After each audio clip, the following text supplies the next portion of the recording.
ሪዝቅ ሰፊ ነው። ኢብኑል ቀይም አራት የሪዝቅ ሰበቦችን ይጠቅሳሉ። አንደኛው ከሌሊቱ ተነስቶ ሰዎች ተኝተው አላህን መመሳጠር፣ የደጋግ ባሮች ሱና። የአላህ ባሮች ከሱብሂ 1 ሰዓት በፊት አታጣቸው። በጣም ደግ ሲሆኑ 2 ሰዓት በፊት አታጣቸው። ከሌሊቱ ጊዜ የሌለው ሰው ቀን ላይ ለመድመቅ እንዳያስብ።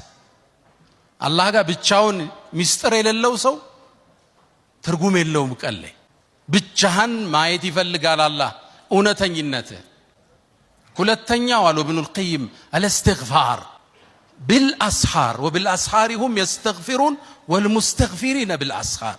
ሱብሂ ከመምጣቱ 10-20 ደቂቃ በፊት ቁጭ ብለህ የቀን ውሎህን፣ የታሪክ ወንጀልህን፣ ጉዞህን፣ የተበላሸው ኢኽላስህን አስበህ ትንሽ ወደ አላህ መመለስ፣ ማውራት፣ አላህን መማፀን፣ ማህርታውን መጠየቅ፣ አስተግፊሩላህ ወአቱቡ ኢለይክ ብቻ የሌሊት እስትግፋር። ሶስተኛ አሉ ኢብኑል ቀይም ፊ ዛድል መዓድ፣ ሶስተኛው አሉ ሰደቃ ነው አሉ። ሰደቃ መስጠት፣ ወጣቶች፣ ነጋዴዎች ማካፈል ሪዝቅ የሚባርከው እሱ። ሰደቃ ከባለቤትህ ይጀምራል፣ ከልጆች፣ ከቤተ ዘመድ ወደ ህዝብ ይበተናል፣ ለኡማው ይደርሳል ማለት። አራተኛ አሉ ኢብኑል ቀይም ረሂመሁላህ የጧትና የማታ ዚክሮች አዝካሩ ሰባህ ወልመሳ። አላህ ይወፍቀን ሁላችንም።